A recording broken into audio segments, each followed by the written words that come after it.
Okay, तो हम लोग यहाँ तक पढ़ लिया था, हम लोग इसके बाद यहाँ से पढ़ेंगे। The first member of P block element differ from the remaining member of the corresponding of the major two aspects. मतलब क्या है कि जो फर्स्ट एलिमेंट है कोई पी ब्लॉक का एलिमेंट का, वो नीचे वाले एलिमेंट से बिल्कुल डिफरेंट है। जैसे मान लीजिए कि बोरोन है, तो बोरोन, एल्यूमिनियम, गैलियम, इंडियम और फिर थैलियम। तो बोरोन का जो प्रॉपर्टी है वो नीचे वाले प्रॉपर्टी से बिल्कुल क्या है, डिफरेंट है। इतनी बातें समझ में आई? तो वही बोल रहा है क्या होता है, डिफरेंट होता है। ओके, फिर आगे लिखा है फर्स्ट इज द साइज। पहला क्या बोल रहा है, साइज है। साइज डिफरेंस रखता है, देखिए कि बोरोन देखिए सबसे ऊपर है, सबसे छोटा साइज होगा। उसके बाद देखिएगा नीचे में क्या लिखा हुआ है, and the other property depend on the, याद रहेगा। और जितने भी प्रॉपर्टीज है वो सब क्या है, साइज पे डिपेंड करते हैं। जैसे आयनेशन एनर्जी, जिसका साइज छोटा होगा उसका न्यूक्लियस कस के पकड़ के रखे हुआ है इलेक्ट्रॉन को, मतलब हमको ज्यादा एनर्जी देना पड़ेगा इलेक्ट्रॉन को बाहर निकालने में। यहाँ तक बातें समझ में आई? आगे के लाइन में लिखा है क्या, ये वाला, thus the lightest p block elements show the same kind difference as the lightest s block element। इसलिए जैसे हम लोग s ब्लॉक में देखा था कि लिथियम जैसे एनोमलस प्रॉपर्टी शो करता है अपने नीचे वाले एलिमेंट से, बेरिलियम जैसे अपने शो करता है अपने नीचे वाले एलिमेंट का प्रॉपर्टी से डिफरेंट, वैसे ही ग्रुप 13 में भी ऊपर फर्स्ट एलिमेंट जो होता है जैसे बोरोन, कार्बन, नाइट्रोजन, ऑक्सीजन, अपने नीचे वाले एलिमेंट से बिल्कुल डिफरेंस रखता है। इतनी बात समझ में आई? नेक्स्ट देखिएगा क्या, द सेकेंड इंपॉर्टेंट डिफरेंस क्या है, P block arises with the effect of orbital valence shell heavier starting with the third period. देखिएगा जैसे थर्ड पीरियड से क्या होता है ना कि एलिमेंट का जो होता है वो भारीपन मतलब हेवी बढ़ने लगता है। जैसे एग्जांपल के तौर पे देखिएगा एल्यूमिनियम, तो एल्यूमिनियम में यहाँ पे कितना है, बोरोन में कितना था, बोरोन में अगर देखिएगा तो बोरोन में देखिएगा तो 2 और फिर 3, एल्यूमिनियम में क्या है 2, 8 और फिर 3, 13। ओके, लास्ट में कितना आ गया आपका 13 आ गया। ओके, याद रहेगा। तो देखिए जैसे जैसे नीचे जाएंगे इलेक्ट्रॉन का डेंसिटी बढ़ रहा है, तो वही लिख रहा है कैसे कि हेवी होता चला जाता है। ठीक है, the second period elements p group starting from the boron are restricted to maximum covalency of 4। अब जैसे बोल रहा है क्या, सेकेंड पीरियड का जो है बोरोन का अगर देखिएगा तो मैक्सिमम कोवेलेंसी कितना कर सकता है, 4 कर सकता है। कितना कर सकता है, 4, 2s और 3p इलेक्ट्रॉन। जैसे एग्जाम्पल के तौर पर अगर देखिएगा ग्रुप अगर बोरोन का लिखेंगे अगर हम, तो क्या लिखेंगे 1s 2, 2s 2 and then 2p 1। तो क्या कर सकता है, एक तो आपको वैलेंसी 1 हो सकता है या फिर मैक्सिमम कितना हो सकता है 2 + 1 3 हो सकता है। बातें समझ में आई? ओके, फिर आगे लिखा है क्या, the third period elements of the p group elements with electronic configuration 3s2 3pn।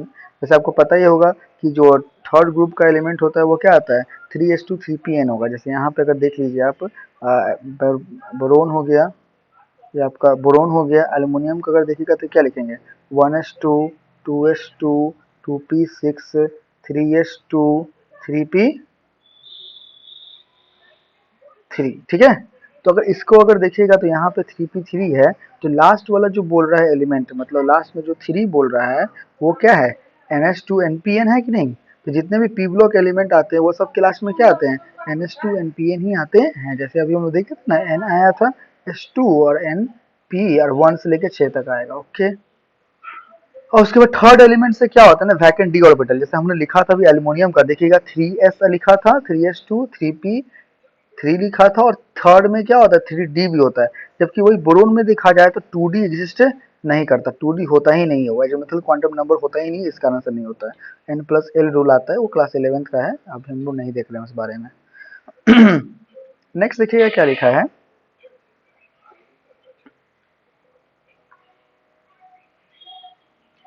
Using this d orbital the third elements expense it's covalency. बिल्कुल सही बात है कि अपने d ऑर्बिटल के x ले करके वो थर्ड एलिमेंट क्या करता है, वो अपना कोवेलेंसी को बढ़ा सकता है। जैसे एल्युमिनियम का देखिएगा तो एल्युमिनियम में कितना है 1s2 2s2 2p6 3s2 3p3, और भले ही उसमें इलेक्ट्रॉन नहीं है पर 3d होता तो है ना।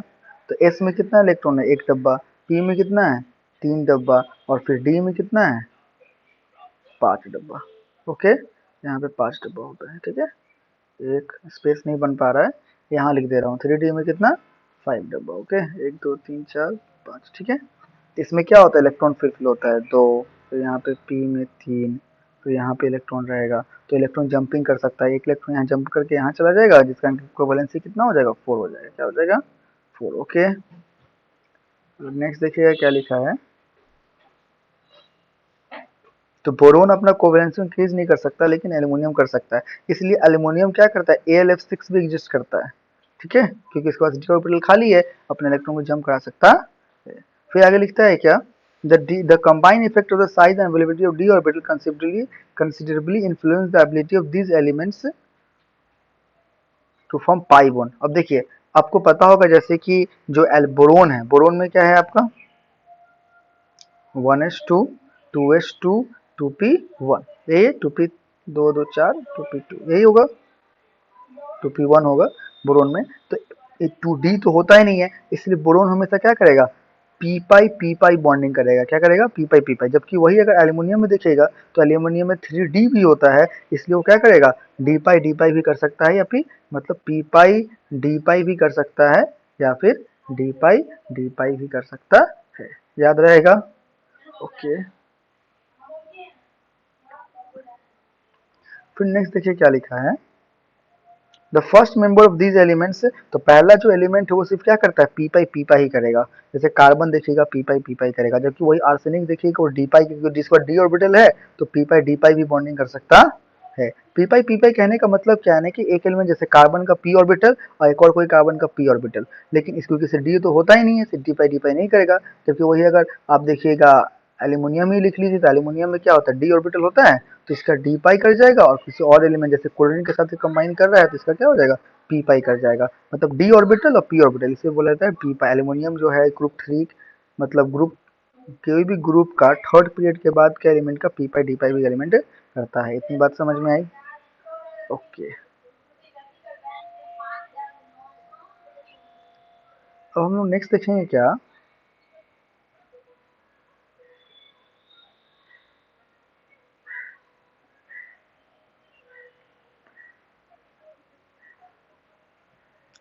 n to the second row, वही बोल रहा है यहाँ पे। देखिए ये सब जो भी बॉन्ड बना रहा है वो सब क्या हो रहा है, पी पाई बॉन्ड ही बना रहा है। The heavier element do form pi bonds but the involves D orbital. जो हेवियर एलिमेंट है वो सब क्या करता है, डी ऑर्बिटल होता है, और क्या होता है, डी पाई पी पाई भी बनाता है, या फिर डी पाई भी बनाता है। As the d orbital are the higher energy than the p orbital, जैसे आपको पता होगा डी ऑर्बिटल के पास क्या होता है, हाई एनर्जी होता है पी ऑर्बिटल से। मतलब डी ऑर्बिटल जो है ना, 5 ऑर्बिटल जो है उसके उसके पास ज्यादा एनर्जी है, किससे, पी ऑर्बिटल से। ओके, तो फिर लिखा है क्या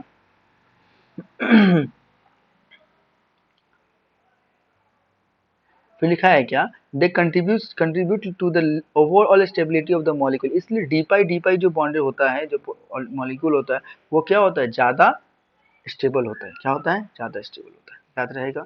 however the coordination number in species, ये लाइन पढ़ रहे हैं, however the coordination number in species of heavier elements may be lighter for the first element in the same oxidation state.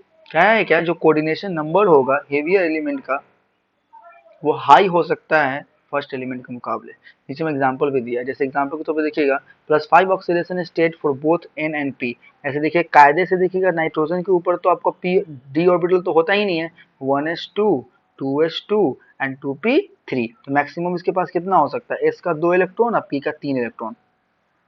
बात समझ में आया, तो 3 इलेक्ट्रॉन लूज कर सकता है, लेकिन अपना जो 2 इलेक्ट्रॉन जंप कर देगा, तो इसलिए बोल रहा है कि +5 ऑक्सीडेशन स्टेट बोथ, दोनों में आ जाए, किसमें, नाइट्रोजन और फॉस्फोरस में। जैसे देखिए NO3, इसमें कितना है, 3 कोऑर्डिनेशन नंबर है, कितना है, 3। अब लोग कोऑर्डिनेशन नंबर नहीं जान रहे हैं तो हम लोग कोऑर्डिनेट चैप्टर पढ़ेंगे, तो वहाँ पे और डिटेल में जानेंगे कोऑर्डिनेशन नंबर क्या होता है। वही देखिए PO4 3 माइनस में कितना है, 4 कोऑर्डिनेशन नंबर है। एक्चुअली इसका जो स्ट्रक्चर बनता है ना, उसमें आपका 4 बॉन्ड बनेगा और NO में 3 बॉन्ड बनता है। बातें समझ में आई। In this unit we will study, तो हम लोग इस चैप्टर में क्या पढ़ेंगे, तो हम लोग इस चैप्टर में क्या पढ़ेंगे, ग्रुप 13 और ग्रुप 14 के बारे में। ओके, याद रहेगा, ठीक है, ओके।